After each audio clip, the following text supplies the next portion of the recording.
Hi అండి, welcome to our channel recipes world. అందరూ బాగున్నారా? ఈరోజు మనం ఎంతో టేస్ట్గా ఉండే దమ్ బిర్యానీ తయారు చేసుకుందామండి. ఇందుకు ముందుగా ఒక 4-5 పెద్ద ఆనియన్స్ కట్ చేసి పెట్టుకుందాము. స్టవ్ మీద కొంచెం బండ్లో ఆయిల్ పెట్టేసి ఆయిల్లో ఈ ఆనియన్స్ మొత్తము వేసేసుకొని ఫ్రైడ్ ఆనియన్స్ తయారు చేసుకుందామండి ముందుగా. ఓకే అండి, ఈ ప్రాసెస్ కంటే ముందు 1 కిలో రైస్ వచ్చేసి బాగా కడిగేసి బాస్మతి రైస్ తీసుకున్నానండి. ఒక కిలో రైస్ తీసుకొని నీట్గా కడిగేసి వాటర్ పోసి 1 గంట సేపు అయితే నానబెట్టి ఉంచాలండి. తర్వాత ఈ ప్రాసెస్ మొత్తం మొదలు పెట్టాలి. ఓకే అండి, అది చూపించడం నాకు కుదరలేదు. ఓకే అండి, ఇప్పుడు ఫ్రైడ్ ఆనియన్స్ రెడీ అయిపోయాయి కదా. మనం స్టవ్ మీద వేసాక మడిలో కలుపుతూ ఉండాలన్నమాట. ఎక్కువ మాడిపోకూడదు, అలా రెడ్ షేడ్ వస్తే సరిపోతుందన్నమాట అవి. ఓకే అండి, మొత్తం తీసి పక్కన పెట్టి ఉంచుకుందాము. అవి కొంచెం చల్లారిపోతే తర్వాత మనం కర్రీకి దానికి వాడుకుందాము. నెక్స్ట్ వచ్చేసి 1 కిలో రైస్కి వచ్చేసి 3 లీటర్స్ వాటర్ తీసుకున్నానండి. అవి కూడా స్టవ్ మీద పెట్టేసి కొంచెం వేడవనిద్దాము. ఈలోపు మనం మసాలా దినుసులన్నీ రెడీ చేసుకుందాం అనమాట. చూసారా, 3 లీటర్స్ పోసాను, స్టవ్ మీద పెట్టేసాను అనమాట, సిమ్లో పెట్టేశాను. ఇప్పుడు మనం మసాలా దినుసులు మొత్తం తీసుకుందామండి. ఒక 2-3 చెక్కలండి, ఒక అనాస పువ్వు, ఒక 3 వచ్చేసి ఇలాచి, ఒక 4-5 లవంగా మొగ్గలండి, కొంచెం కరివేపాకు, ఒక 5-6 పచ్చిమిర్చి కూడా నిలువుగా చీరేసుకున్నాను. ఇలా చూసారా, అలా చీరి వేసేయాలి అందులో.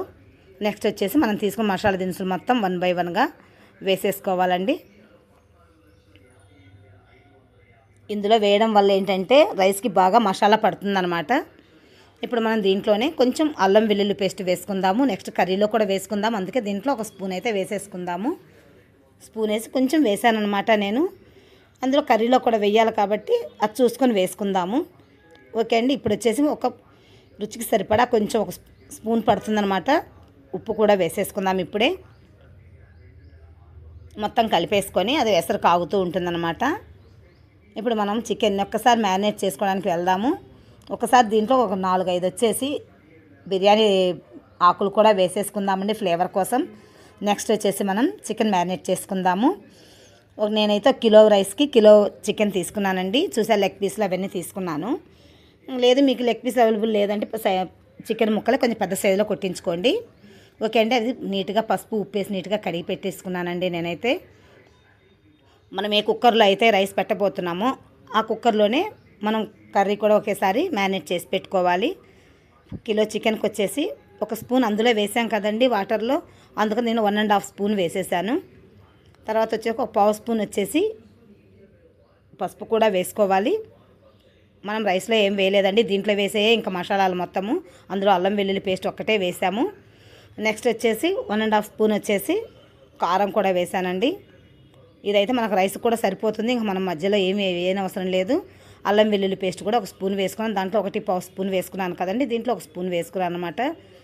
మొత్తం ఒక 50 గ్రామ్స్ అయితే పడుతుందన్నమాట మనకు అల్లము. ఓకే అండి, ఇప్పుడు వచ్చేసి ఒక 4 స్పూన్స్ వచ్చేసి పెరుగు వేసుకుందామండి. ఒక చిక్కటి పెరుగు ఒక 4 స్పూన్స్ అయితే వేసుకుందాము.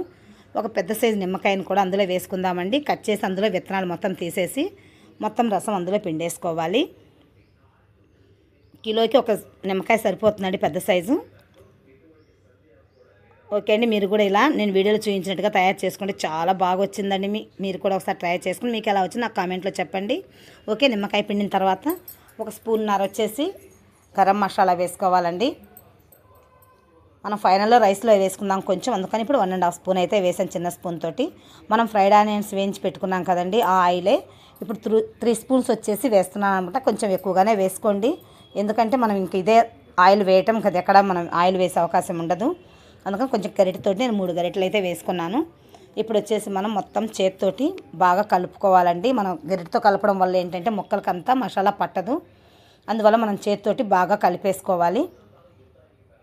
చూసారా, ముక్కలు అలా నలుపుతూ అంత మసాలా పట్టేట్టుగా కలిపి పెట్టుకోవాలన్నమాట. అలా పెట్టడం వల్ల ఏంటంటే ముక్కకి బాగా మనం వేసిన మసాలాలు మొత్తం పడతాయి అన్నమాట. నెక్స్ట్ వచ్చేసి మనం ముందుగా ఫ్రైడ్ ఆనియన్స్ వేయించి పెట్టుకున్నాం కదండి, హాఫ్ వరకు మాత్రం ఇందులో వేసేసుకుందాం. ఇంకొక హాఫ్ వచ్చేసి ఫైనల్లో రైస్లో వేసుకుందాము. ఓకే, ఒక హాఫ్ వేసిన తర్వాత కొంచెం వచ్చేసి పుదీనా, కొంచెం కొత్తిమీర కూడా ఇప్పుడే వేసుకుందామండి. రైస్ మీద ఫైనల్లో కొంచెం వేసుకుందాము. ఓకే అండి, అది కూడా వేసేసుకొని బాగా కలిపి పెట్టుకుందామండి. ఒక పావు గంట సేపు అయితే ఇది మ్యారినేట్ అవ్వాలి కంపల్సరీగా. ఈలోపు మనకి ఎసరు కావుతుంది కాబట్టి ఇది టైం సెట్ అవుతుంది మనకు. ఓకే, అవి 2 వేసేసాక బాగా కలిపేసుకొని ఒక పావు గంట సేపు అయితే ఇది పక్కన పెట్టించుకోవాలి. సేమ్ మన వీడియోలో చూపించినట్టుగానే చేయండి, మీకు కూడా చాలా బాగా వస్తుంది.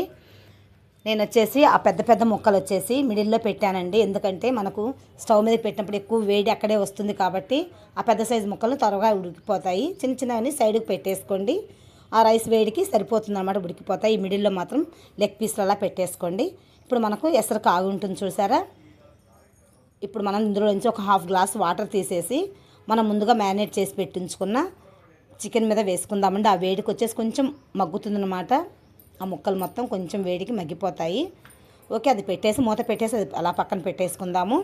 ఇప్పుడు నెక్స్ట్ వచ్చేసి మనం స్టవ్ మీద కాగిన వాటర్లో మనం ముందుగా కడుగుంచుకున్నాం కదండి రైస్ని, బాస్మతి రైస్ని, అవి అందులో వేసేసుకోవాలి. ఒక 1 అవర్ నానటం వల్ల చూసారా రైస్ ఎంత బాగా వచ్చాయో చూడండి. అప్పటికప్పుడు కడిగి వేస్తే అన్నం అంత నీట్గా రాదండి.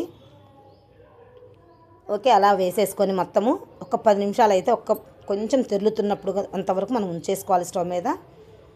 ఓకే, మొత్తం వేసేసుకొని కలిపేసేసుకొని ఒక్కసారి మూత పెట్టేసుకుందామండి. ఈలోపు మనము ముందుగా కలిపి పెట్టి ఉంచుకున్నాం కదండి చికెన్ని, అది వచ్చేసి స్టవ్ మీద పెట్టేసుకుందాము.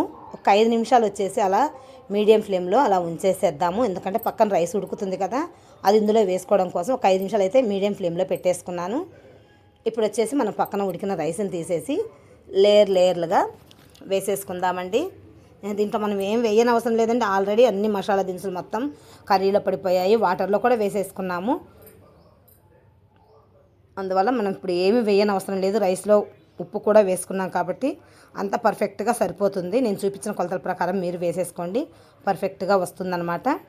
ఓకే, చూసారా రైస్ని అంతా ఒక దగ్గరికి అలా వేసేసుకొని నెక్స్ట్ దీనికి వచ్చేసి మనం ముందుగా అవన్నీ వేయించి పెట్టుకున్నాం కదండి, ఫ్రైడ్ ఆనియన్స్ వేయించి పెట్టుకున్నాము, అల్లం వెల్లుల్లి పేస్టు అవన్నీ ఉన్నాయి కదండి, అవి 1 బై 1గా మొత్తం వేసేసుకోవాలి ఇందులో.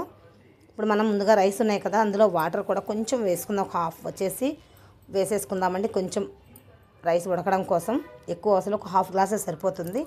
ఇప్పుడు కొత్తిమీర, పుదీనా, మనం ముందుగా చేయించుకున్న ఫ్రైడ్ ఆనియన్స్ మొత్తం కూడా వేసేసుకోవాలి. అవి సైడ్స్ అంతా ఏం పోకుండా నీట్గా ఒక దగ్గర కనేసుకొని మూత పెట్టేసుకోవాలండి. మనం ఇప్పుడు ఫ్లేవర్ కోసం చెప్పాను కదా ముందుగా ఫైనల్లో వేసుకుందాం గరం మసాలా అని, నేనైతే కొంచెం ధనియా మసాలా కూడా వేసానండి. ఇప్పుడు ఒక 1/2 స్పూన్ వచ్చేసి గరం మసాలా కూడా వేసేసుకున్నాను. ఇప్పుడు మొత్తం అదంతా రైస్ ఏం సైడ్కి అంతా పోకుండా దగ్గర కనేసుకొని మూత పెట్టేసుకొని ఒక 10 నిమిషాలు వచ్చేసి హై ఫ్లేమ్లో పెట్టుకోవాలండి. ముందుగా అయితే ఒక 10 నిమిషాలు హై ఫ్లేమ్లో పెట్టేసుకోండి. ఒక 10 నిమిషాల తర్వాత వచ్చేసి మీడియం ఫ్లేమ్లో పెట్టుకుందాము. నేను ఆ కుక్కర్లో నుంచి కొంచెం కూడా ఆయిల్ అది బయటికి రాకుండా ఆవిరి గోధుమ పిండి అయితే కొంచెంగా కలిపి దాని హోల్ అడ్డం పెట్టేశాను అనమాట.